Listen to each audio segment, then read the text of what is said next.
À ton avis, à combien se loue un appartement ici? On va dire 2000 € pour un 30 mètres carrés.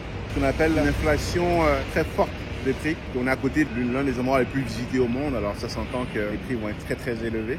Mais la question mérite d'être posée par rapport à ceux qui aujourd'hui trouvent que l'immobilier est cher, par exemple à Montréal. Imaginez-vous ce que ça va être dans 20 ans, quand Montréal sera une ville beaucoup plus mature, avec beaucoup plus de touristes, et on s'en va dans cette direction, et accueillera peut-être un jour autant de touristes que Paris accueille aujourd'hui.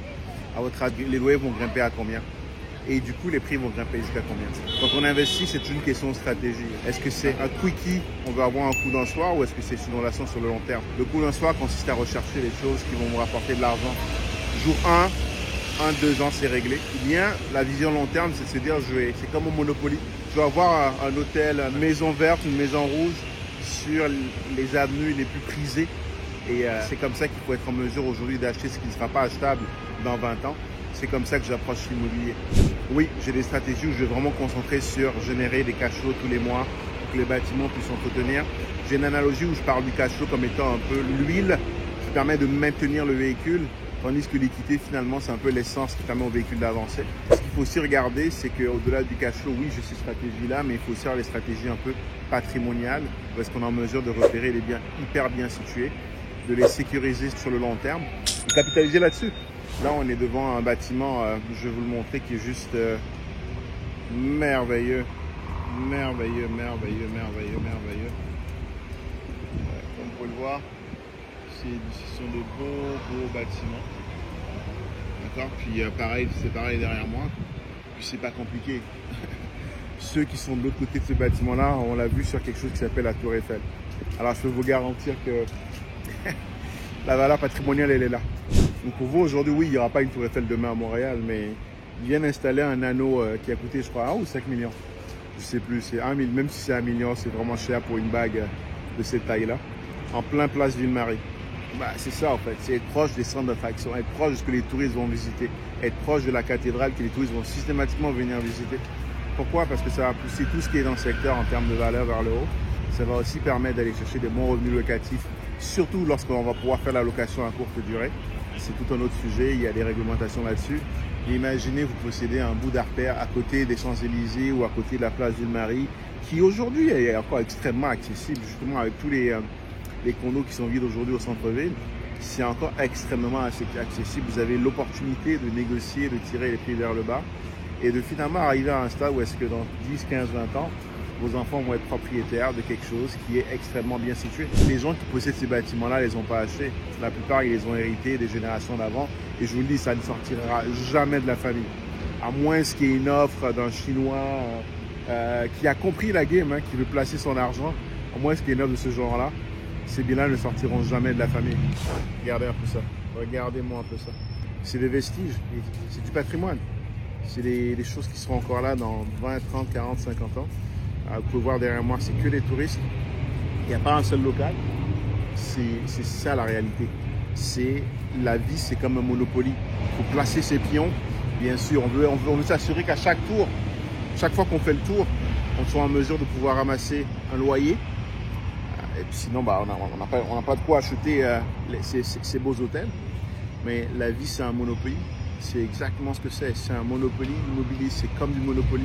J'adorais jouer à ce jeu quand j'étais petit. J'allais voir mon cousin à Calavi. Il s'appelait Jean. C'était les jumeaux Jean et Jacques. Et on jouait au Monopoly. J'adorais ce jeu parce que pour moi, c'était déjà une préparation à la vie réelle. Arrêtez d'être dans les illusions. Vivez aujourd'hui. Je donne un exemple. Moi, je vois des gens qui jouent à GTA, qui mettent autant d'énergie pour développer un joueur, pour acheter des armes, acheter des maisons, faire des meetings, des gros meetings avec des gros joueurs dans la plateforme. Faites ça dans la vraie vie. Faites ça dans la vraie vie. Mets-toi au travail, commence par un appartement, 2 appartements, 3 appartements. On surestime, comme disait Tony Robbins, on surestime ce qu'on est en mesure de faire en 1 an, mais on sous-estime ce qu'on est en mesure de faire en 3. Commence par un appartement, puis derrière tu le refinances, achète un deuxième, ensuite tu le refinances, achète un troisième. Bien sûr, à côté tu travailles, tu connais ma philosophie. Je ne suis pas un vendeur de rêve, je te laisserai aller googler sur internet, il y a plein de gens qui te vendront du rêve en te disant qu'en 2-3 jours, bam, tu vas sortir, tu vas lâcher ton boulot. Tu n'as pas remarqué que tous les gens qui sont dans l'immobilier, qui sont influenceurs, ils vivent d'autre chose. Courtier immobilier, courtage hypothécaire, prêteur privé, formateur.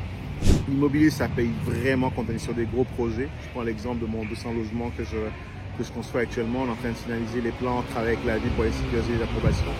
Ben, ça, c'est du cash qui va me permettre de vivre 2-3 vies sans rien faire. Mais en dehors de projets comme ça, la plupart des influenceurs que tu vas voir sur Internet, je t'invite à les regarder, ben, ils ont toujours une activité à côté. Ce n'est pas l'immobilier qui les fait vivre.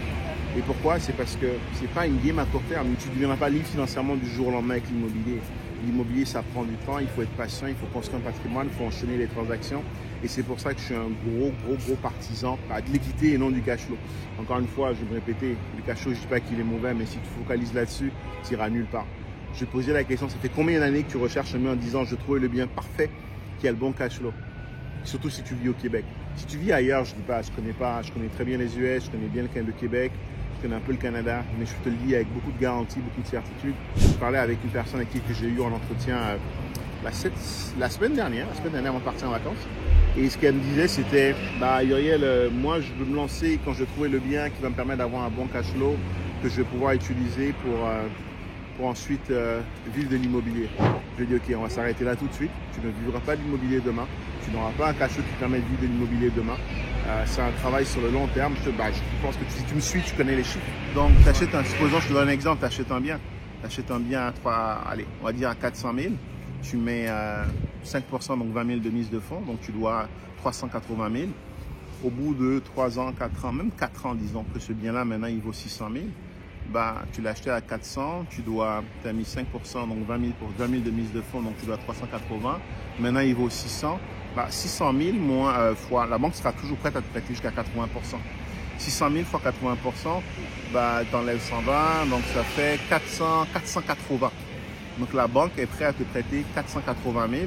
Toi, tu l'avais acheté à 400, donc tu devais 380. Ça fait 100 000 que tu peux aller chercher, que tu prends et tu recommences l'opération pour en acheter un deuxième. Ça a l'air de rien parce que tu vas dire c'est long, ça prend du temps, mais la question que je vais te poser, ça t'aurait pris combien de temps pour économiser 100 000? Deuxièmement, c'est ce 100 000 là qui va te permettre d'acheter autre chose. Puis deux éléments dans mon hypothèse, le bien à 400 000 qui vaut 600 000, crois-moi, c'est pas extraordinaire. Sur les 3 dernières années, je pense que le marché a pris à peu près 40%. On va dire c'est la prime Covid, on s'entend. Ça a l'air de rien, mais si tu vas chercher, tu passes de 400 à 600, une nouvelle dette de 480, tu devais encore, on va dire, 380, ça fait quand même, et puis tu dois moins, on s'entend, tu as payé entre temps, ça fait quand même un 100 000 que tu vas chercher, qui va financer ta prochaine acquisition. 4 ans plus tard, c'est les 2 biens que tu refinances pour acheter encore. 4 ans plus tard, c'est les 3 biens que tu refinances pour acheter encore. Et tu vois, c'est exponentiel. Il faut juste avoir la consistance et être patient et prendre le temps d'y aller une transaction à la fois. Puis bien sûr, à un moment, je te dirais, je vais t'amener dans du gros multi parce que c'est là qu'est le vrai gros cash. Mais n'empêche qu'entre-temps, tu vois, tu es tranquillement en train de monter un patrimoine parce que tu as pris le temps de prendre les bonnes étapes. Ou sinon, tu peux faire comme beaucoup d'immigrants qui disent « Non, moi, je n'aime pas la dette, je reste là, j'attends rien. » Puis ils sont 20, 30 ans plus tard, ils sont encore locataires. Mon chiffre favori, c'est 168%. C'est l'évolution du prix de l'immobilier sur les 20 dernières années au Québec, au Canada. C'est une propriété que tu aurais achetée à 500 000 il y a 20 ans. Aujourd'hui, elle vaudrait à peu près 1 350 000. Elle serait entièrement payée, plus ou moins. Il ne resterait pas grand-chose. Et du coup, tu serais littéralement millionnaire.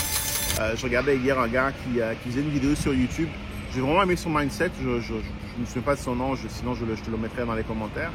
Mais c'est un gars, en gros, qui disait que lui, son objectif, c'était d'avoir 1 million de patrimoine. 1 million d'euros de patrimoine d'ici qu'il soit libre financièrement, donc d'ici la fin de sa carrière. Puis moi, je regardais ça en disant, 1 million de valeur nette ou de patrimoine, c'est ce que je peux aller, c'est ce que je suis allé chercher en une transaction immobilière. Bien sûr, ce n'était pas ma première, mais c'est pour te dire que son objectif est tout à fait louable. Je ne suis pas en train de le dénigrer, au contraire, je suis en train de montrer les différences d'opportunités qu'on a d'un pays à un autre. Je ne sais même pas comment je ferais pour obtenir 1 million ici parce que le marché est tellement sclérosé. En fait, c'est un marché hyper mature avec des très très gros joueurs. C'est ce qui s'en vient tranquillement dans les villes comme Montréal, mais on a encore de la place pour des gens qui débutent, des gens qui, si tu débutes, tu vas chercher les bonnes compétences, les bonnes connaissances, tu peux jouer avec les gros. J'ai vraiment commencé à investir dans le multi, je te dirais, en 2008. Et là, je suis en train de travailler sur l'avenue Guillaume Couture avec un terrain de 120 000 pieds carrés où est-ce que je suis en train de travailler sur la construction de 200 logements. À côté de moi, tu as des développeurs comme Logisco qui sont là depuis plus de 10 ans et qui ont des milliers de portes.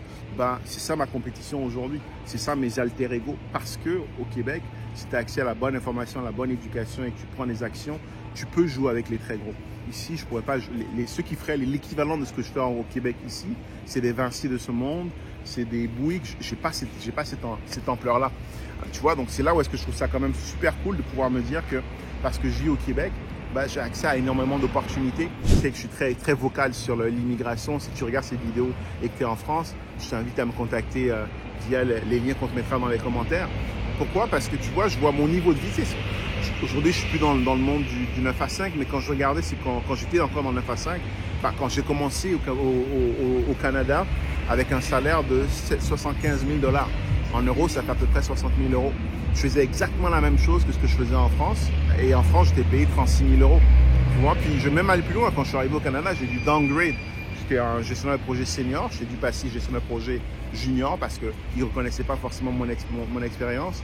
Au bout de 2 ans, j'ai défoncé tout ça. Puis ils ont fait ce qu'ils avaient à faire parce que j'ai géré des gros programmes. Mais pour te dire que j'ai été downgradé et pourtant, je faisais plus là-bas qu'ici. J'habitais à Paris, mon appartement me coûtait à peu près 1 000 € et c'était un 40 mètres carrés, 800 € je pense, 800 € si je suis précis. C'était un 40 mètres carrés à Joinville-le-Pont. Bah, pour 800 €, c'est-à-dire à l'époque 1200, 1300 $, j'avais un 1000 pieds carrés, c'est-à-dire 100 mètres carrés à 4 stations du centre-ville de Montréal.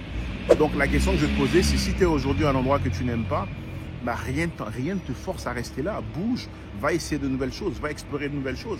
Tu vas même revenir avec les yeux d'un conquérant. Moi, depuis que je suis ici, je n'arrête pas à regarder. Je regardais une émission hier sur M6 où est-ce qu'on parlait de gens qui allaient acheter des ruines en Italie, qui se faisaient financer à 50% par le gouvernement et qui derrière étaient en mesure de les louer à peu près à 5 000 $ la semaine. On parle de très belles maisons anciennes, super beaux, des biens patrimoniaux, quoi, avec une quantité de terrain. Ça m'a fait penser à du Airbnb tout de suite. Pourquoi? Parce que je fais du Airbnb à Montréal. Et donc, ça m'a donné, parce que ce que j'ai développé là-bas, je peux venir le réimplanter ici. La clé, elle est là, en fait. C'est de voyager, voir des choses. Tu vas rien inventer de nouveau, man. À moins que tu sois, je sais pas, le créateur de la start-up révolutionnaire. Tu vas rien inventer de nouveau. Tout ce que tu vas faire, c'est copier un modèle qui marche ailleurs.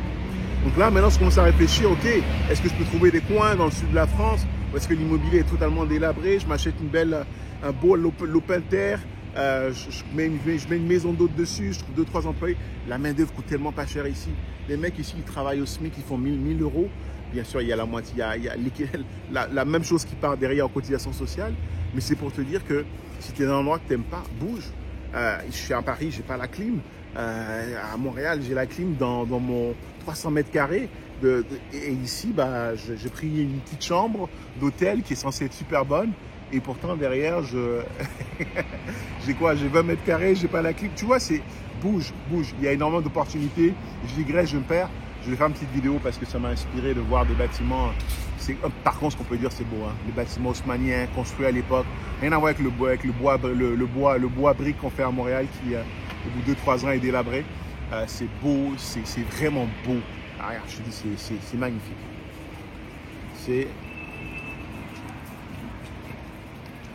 Regarde-moi comment c'est beau. Regarde-moi comment c'est beau. Je suis désolé, man. Il y a rien qui remplace ça.